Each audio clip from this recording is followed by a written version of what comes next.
الحمد للہ رب العالمین والصلاة والسلام على سید المرسلین اما بعد فاعوذ باللہ من الشیطان الرجیم بسم اللہ الرحمن الرحیم. پڑھیے الصلاة والسلام علیک یا رسول اللہ وعلی آلک واصحابک یا حبیب اللہ. الصلاة والسلام علیک یا نبی اللہ وعلی آلک واصحابک یا نور اللہ. درود پاک پڑھنے کے بے شمار فضائل و برکات ہیں. مصطفیٰ جان رحمت شمع بزم ہدایت صلی اللہ تعالی علیہ وسلم کا فرمان عالی شان ہے کہ تم اپنی مجلسوں کو مجھ پر درود پاک پڑھ کر آراستہ کیا کرو کہ تمہارا مجھ پر درود پاک پڑھنا کل بروز قیامت تمہارے لیے نور ہوگا. ہم سب چاہتے ہیں کہ قیامت کے دن ہمیں نور ملے، ہم بے نور نہ رہ جائیں، تو ہمیں درود پاک کثرت سے پڑھنا چاہیے. آئیے مل کر محبت کے ساتھ بآواز بلند درود پاک پڑھ لیں. صلو علی الحبیب صلی اللہ تعالی علی محمد صلی اللہ علیہ وسلم. آج بیان کی ابتدا اس عظیم ہستی کے ذکر سے کرتے ہیں کہ جن سے ہم سب کو بہت پیار ہے، اور کیوں نہ پیار ہو تو وہ عظیم ہستی ہے جن سے اللہ اور اس کے رسول کو بھی پیار ہے. اور وہ ہستی کون ہے؟ مولا کائنات مولا علی شیر خدا. سبحان، جن کا ذکر کرنا، جن کی بات کرنا وہ بھی ثواب کا کام، بلکہ حدیث پاک میں آیا کہ علی کی زیارت کرنا بھی عبادت ہے. ایسی عظیم ہستی مولا علی شیر خدا کرم اللہ تعالی وجہ الکریم کے بہت سارے کمالات ہیں، مگر آج جس کمال کی طرف میں نے توجہ دلانی ہے وہ شاید بہت ساروں لوگوں کو نہ پتا ہو. ابھی سردی کے دن آ گئے ہیں تو کئی لوگ اپنے جیکٹ نکال رہے ہیں، تو شالز نکل آئی ہیں، سویٹر نکل آئے ہیں.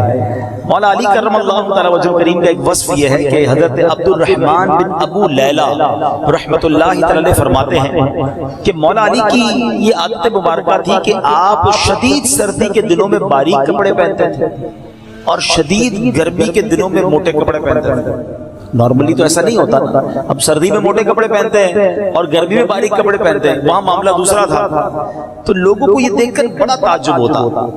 فرماتے ایک دن لوگوں نے مجھے کہا کہ آپ اپنے والد صاحب کے ذریعے امیر المومنین مولا علی شیر خدا کرم اللہ تعالی وجہ الکریم سے پوچھے تو صحیح کہ اس کی حکمت کیا.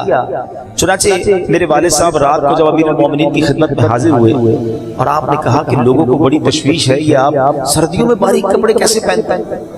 تو مولا علی سبحان اللہ مسلمانوں کے چوتھے خلیفہ حضرت مولا علی کرم اللہ تعالی وجہ الکریم نے فرمایا، اے ابو لیلہ کیا آپ خیبر کے دن ہمارے ساتھ نہیں تھے؟ تو انہوں نے کہا بالکل میں تو آپ کے ساتھ ہی تھا.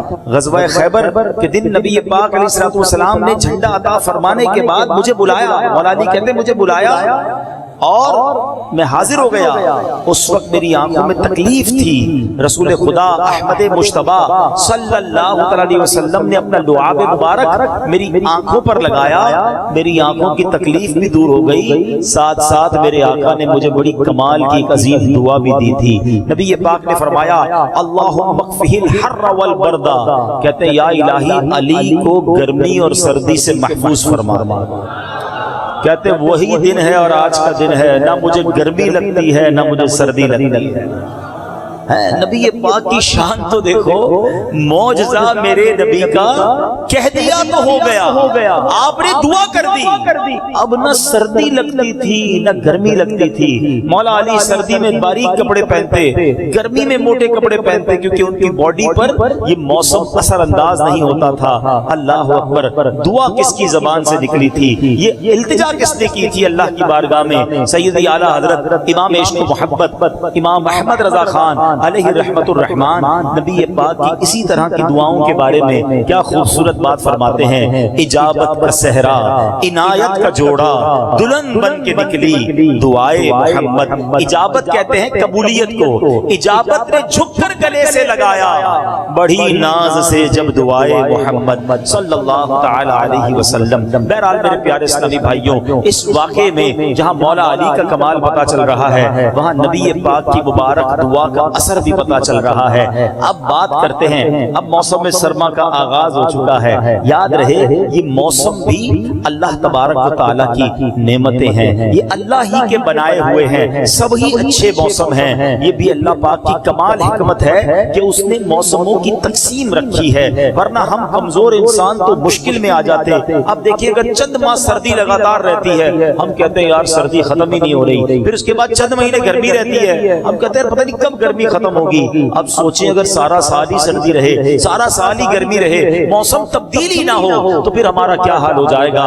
اللہ کی یہ شاندار تقسیم ہے کہ سردی بھی ہے، گرمی بھی ہے، بارش بھی ہے، بہار بھی ہے، خزاں بھی ہے، مختلف موسم ہیں جو ہماری باڈی کے لیے بھی اچھے رہتے ہیں۔ بخاری شریف کی ایک حدیث پاک ہے، بعض اوقات لوگ کبھی موسم کو برا کہتے ہیں، کبھی زمانے کو برا کہتے ہیں، یار زمانہ ہی تو اچھا نہیں ہے۔ سنو اللہ پاک ارشاد فرماتا ہے، نبی پاک کی حدیث کہ اللہ پاک ارشاد فرماتا ہے آدمی زمانے کو گالیاں دیتا ہے حالانکہ زمانہ بنانے والا تو میں خود ہوں۔ زمانہ تو رب نے بنایا نا، اور اس کے دن رات میرے ہی قبضہ قدرت میں ہے۔ مسلم شریف کی حدیث، رسول ہاشمی صلی اللہ علیہ وسلم کا فرمان، زمانے کو برا نہ کہو کیونکہ اللہ پاک ہی نے زمانے کو پیدا فرمایا ہے۔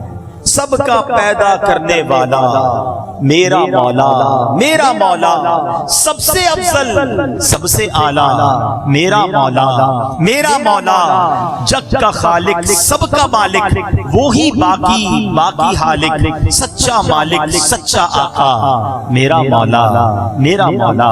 تو ہے میرے پیارے اسلامی بھائیوں، کتنی خوبصورت بات پتہ چلی۔ بعض اوقات بولتے وقت سوچتے ہی نہیں ہیں زمانہ نہیں ہے بھائی اچھا، بھائی زمانہ اچھا ہے، لوگ اچھے نہیں ہیں۔ زمانے نے کیا بگاڑا ہے؟ لوگوں نے گڑبڑ کی ہے نا بھائی، آج کا زمانہ اچھا نہیں۔ زمانے کا کوئی قصور نہیں ہوتا، زمانہ بنانے والا رب ہے، لوگوں نے معاملات اتنے خراب کر دیے۔ تو بہرحال ہمیں بات کرتے وقت بھی یہ خیال کرنا چاہیے کہ ہم کیا بولنے جا رہے ہیں۔ بہرحال میرے پیارے اسلامی بھائیوں، ہمیں ایک بڑی پیاری دعا میرے آقا علیہ الصلوۃ والسلام نے گرمی اور سردی کی تعلیم فرمائی ہے۔ پیارے آقا علیہ الصلوۃ والسلام جب سخت گرمی ہوتی نا، نبی پاک علیہ الصلوۃ والسلام فرماتے ہیں کہ جب سخت گرمی ہوتی ہے تو بندہ کہتا ہے لا الہ الا اللہ، آج بڑی گرمی ہے، اے اللہ پاک مجھے جہنم کی گرمی سے پناہ دے۔ بندہ جب اللہ سے دعا کرتا ہے نا، اللہ پاک دوزخ سے فرماتا ہے میرا بندہ مجھ سے تیری گرمی کی پناہ مانگ رہا ہے، میں تجھے گواہ بناتا ہوں کہ میں نے اسے تیری گرمی سے پناہ دی۔ اور جب سخت سردی ہوتی ہے آقا فرماتے ہیں بندہ کہتا ہے لا الہ الا اللہ، آج کتنی سخت سردی ہے، اے میرے مالک مجھے جہنم کی زمہریر سے بچا۔ اللہ پاک جہنم سے فرماتا ہے میرا بندہ مجھ سے تیری زمہریر سے پناہ مانگ رہا ہے اور میں نے اسے تیری زمہریر سے پناہ دی۔ صحابہ کرام نے عرض کی حضور یہ جہنم کی زمہریر کیا ہے؟ کیونکہ ہم نے آج تک یہ تو سنا ہے کہ گرمی کا عذاب اور جناب بڑی آگ ہے اس کے اندر، یہ زمہریر کیا ہے؟ نبی پاک فرماتے ہیں یہ ایک گھڑا ہے جس میں کافر کو پھینکا جائے گا تو سخت سردی سے اس کا جسم ٹکڑے ٹکڑے ہو جائے گا۔